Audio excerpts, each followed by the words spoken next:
गिरीशं गणेशं गले नीलवर्णं गुणातीतरूपं भवं भास्वराङ्गं भस्मनाभूषिताङ्गं भवानीकलत्रं भजे पंचवक्त्रं शिवं शान्तमीड्यम्।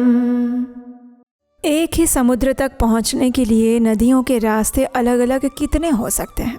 कोई सीधा बहती है, कोई घुमाव लेकर, कोई पर्वतों को पार करके।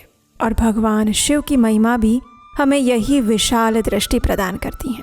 उस परम सत्य की खोज में मनुष्यों की यात्राएं अलग अलग हो सकती हैं, लेकिन उसका गंतव्य एक ही होता है। और श्रावण मास इसलिए भी विशेष है क्योंकि ये हमें सिर्फ पूजा करना नहीं, अपितु अपने अंदर की आंतरिक यात्रा, श्रद्धा और विनम्रता उत्पन्न करना भी सिखाता है। महादेव की विशालता में किसी के लिए स्थान कम नहीं है। और आज की कथा में हम भगवान शिव की उसी सर्वसमावेशी करुणा का एक और अद्भुत पक्ष जानेंगे। तो चलिए हमारे इस श्रावण मास कथा श्रृंखला को आगे बढ़ाते हैं और सुनते हैं आज की श्रावण मास कथा। आइए आज की कथा आरंभ करते हैं। सनत कुमार ने कहा, हे दयानिधे, कृपा करके अब आप मुझे पौर्णमासी व्रत की विधि कहिए, क्योंकि हे स्वामी, इसका महात्म्य सुनने वालों की श्रवण इच्छा को बढ़ाता है। ये सुनकर ईश्वर ने कहा, हे सनत कुमार, इस श्रावण मास में पूर्णिमा तिथि को उत्सर्जन और उपाकर्म संपन्न होते हैं। पौष मास की पूर्णिमा और माघ की पूर्णिमा उत्सर्जन कृत्य के लिए होती है, अथवा उत्सर्जन कृत्य हेतु पौष की प्रतिपदा अथवा माघ की प्रतिपदा तिथि भी विहित है, अथवा रोहिणी नामक नक्षत्र उत्सर्जन कृत्य के लिए प्रशस्त है, अथवा अन्य कालों में भी अपनी अपनी शाखा के अनुसार उत्सर्जन और उपाकर्म दोनों का साथ साथ करना उचित माना गया है। इसलिए श्रावण मास की पूर्णिमा को उत्सर्जन कृत्य प्रशस्त होता है। अब हो सकता है कि आप सोच रहे हो कि ये उत्सर्जन और उपाकर्म क्या है। तो ये हमारे हिंदू वैदिक विधि अनुसार दो प्रकार के कार्य हैं। उपाकर्म का अर्थ है किसी भी कार्य का आरंभ करना, शुरुआत करना, और उत्सर्जन का अर्थ है किसी भी कार्य को समाप्त करना, किसी यज्ञ, अनुष्ठान या अध्ययन की समाप्ति करना या कुछ समय के लिए उसे विराम देना। और इसलिए भगवान शिव यहाँ पर कह रहे हैं कि पौष की पूर्णिमा और माघ पूर्णिमा तिथि और उसके साथ साथ श्रावण मास की पूर्णिमा तिथि भी उत्सर्जन के लिए अच्छी बताई गई है। चलिए अब आगे की कथा सुनते हैं। इसके साथ ही ऋग्वेदियों के लिए उपाकर्म के लिए श्रवण नक्षत्र होना चाहिए। उपाकर्म यानी कि किसी भी कार्य को आरंभ करने के लिए चतुर्दशी, पूर्णिमा अथवा प्रतिपदा तिथियों में जिस दिन श्रवण नक्षत्र हो उसी दिन ऋग्वेदियों को उपाकर्म करना चाहिए। यजुर्वेदियों का उपाकर्म पूर्णिमा में और सामवेदियों का उपाकर्म हस्त नक्षत्र में होना चाहिए। शुक्र और गुरु के अस्तकाल में भी सुखपूर्वक उपाकर्म करना चाहिए, लेकिन इस काल में इसका आरंभ पहले नहीं होना चाहिए, ऐसा शास्त्रविदों का मत है। ग्रहण और संक्रांति से दूषित काल के अनंतर ही इसे करना चाहिए। हस्त नक्षत्र युक्त पंचमी तिथि में अथवा भाद्रपद पूर्णिमा तिथि में उपाकर्म करें। अपने अपने गुह्य सूत्र के अनुसार उत्सर्जन और उपाकर्म करें। अधिक मास आने पर इसे शुद्ध मास में करना चाहिए। ये दोनों कर्म आवश्यक हैं, अतः प्रत्येक वर्ष इन्हें नियम पूर्वक करना चाहिए। उपाकर्म की समाप्ति पर द्विजातियों के विद्यमान रहने पर स्त्रियों को सभा में सभा दीप निवेदित करना चाहिए। उस दीपक को आचार्य ग्रहण करें या किसी अन्य ब्राह्मण को प्रदान करें। अब दीपक विधि क्या है वो सुनिए। सुवर्ण, चांदी अथवा तांबे के पात्र में सेर भर गेहूं भर के गेहूं के आटे का दीपक बनाकर उसमें उस दीपक को जलाएं। वो दीपक घी से अथवा तेल से भरा हो और 3 बत्तियों से युक्त हो। दक्षिणा और तांबूल सहित उस दीपक को ब्राह्मण को अर्पण करना चाहिए। दीपक की और विप्र की विधिवत पूजा करते समय ये मंत्र बोले। स दक्षिणः स तांबूलः सभादीपोऽयमुत्तमः अर्पितो देवदेवस्य मम सन्तु मनोरथः। दक्षिणा और तांबूल से युक्त ये उत्तम सभादीप मैंने देव को निवेदित किया है। मेरे सभी मनोरथ पूर्ण हो। सभादीप प्रदान करने से पुत्र पौत्र आदि से युक्त कुल वंश उज्ज्वलता को प्राप्त होता है और यश के साथ निरंतर बढ़ता है। इसे करने वाली स्त्री दूसरे जन्म में देवांगनाओं के समान रूप प्राप्त करती हैं। वो स्त्री सौभाग्यवती हो जाती है और अपने पति की अत्यधिक प्रिय पात्र होती है। इस प्रकार 5 वर्ष तक इसे करने के बाद उद्यापन करना चाहिए। और अपने सामर्थ्य के अनुसार भक्ति पूर्वक ब्राह्मण को दक्षिणा देनी चाहिए। हे सनत कुमार, ये मैंने आपसे सभादीप का शुभ महात्म्य कहा। उसी रात्रि में श्रवणा कर्म का करना बताया गया है। उसके बाद वहीं पर सर्प बलि की जाती है। अपना अपना गुह्य सूत्र देखकर ये दोनों कृत्य करने चाहिए।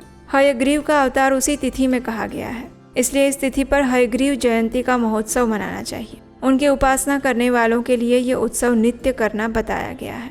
श्रावण पूर्णिमा के दिन श्रवण नक्षत्र में भगवान श्री हरि हयग्रीव के रूप में प्रकट हुए और सर्वप्रथम उन्होंने सभी पापों का नाश करने वाले सामवेद का गान किया। इन्होंने सिंधु और वितस्ता नदियों के संगम स्थान में श्रवण नक्षत्र में जन्म लिया था। अतः श्रावणी के दिन वहाँ स्नान करना सभी मनोरथों को पूर्ण करने वाला होता है। वहाँ शारंग धनुष, चक्र और गदा धारण करने वाले भगवान विष्णु की विधिवत पूजा करें।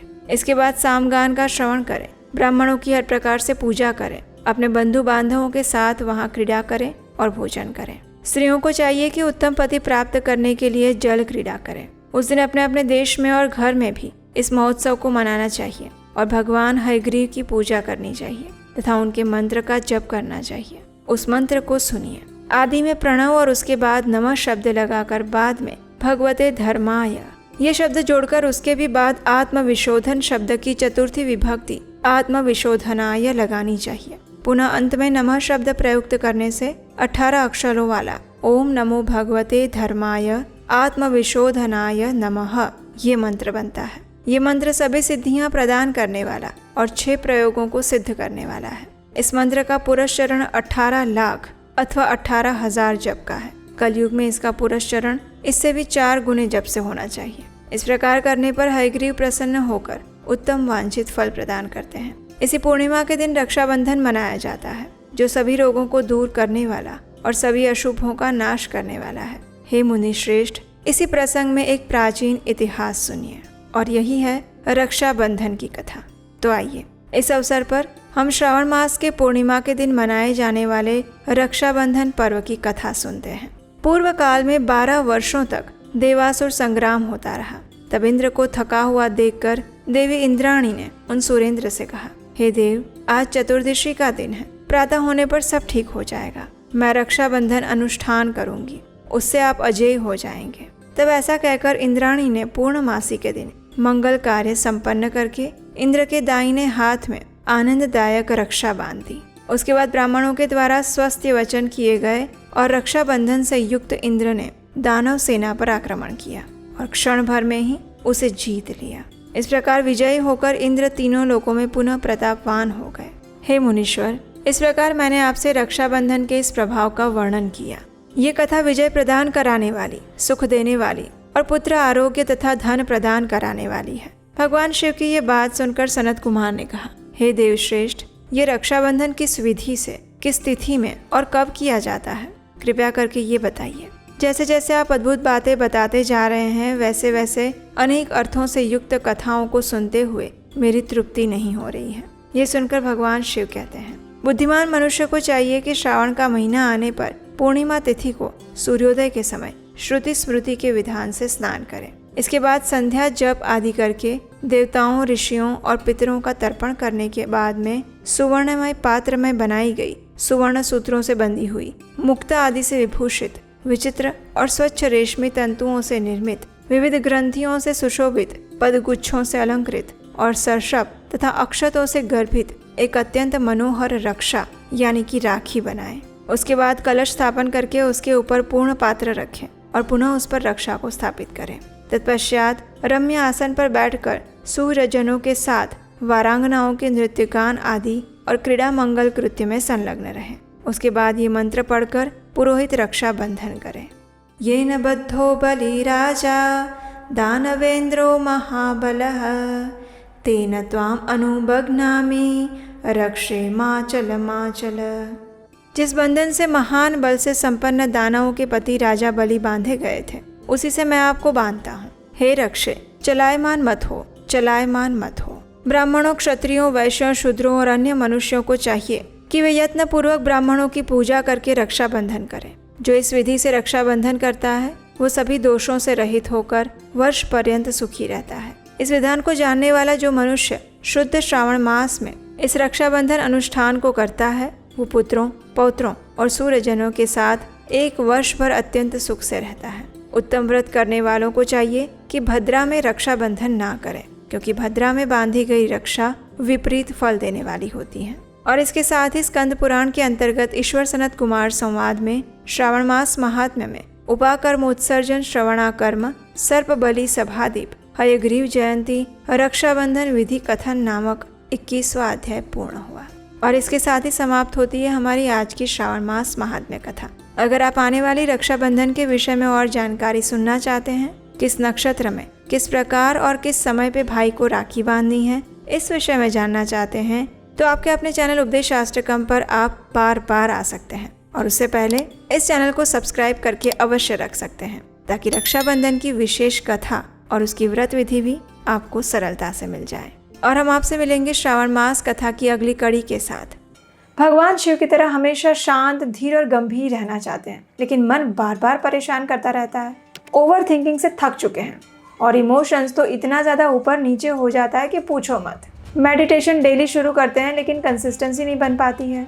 गुस्सा तो इतना आ जाता है कि बस पूछो मत।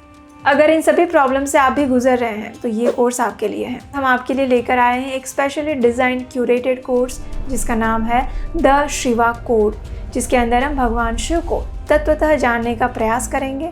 उसके अलावा भगवान शिव के जीवन से हम अपनी लाइफ में प्रैक्टिकली क्या सीख सकते हैं वो भी हम जानेंगे। मेडिटेशन को सरल कैसे बनाया जा सकता है, अपने इमोशंस को कैसे कंट्रोल किया जा सकता है, और भगवान शिव के पास टाइम से हमें क्या शिक्षाएं मिल रही हैं। और उसके अलावा 5 माइक्रो हैबिट्स जो आप अपने जीवन में भगवान शिव के जीवन से उतार सकते हैं। लिमिटेड टाइम ऑफर है, तो जल्दी से जाइए, नीचे डिस्क्रिप्शन बॉक्स में लिंक दिया गया है।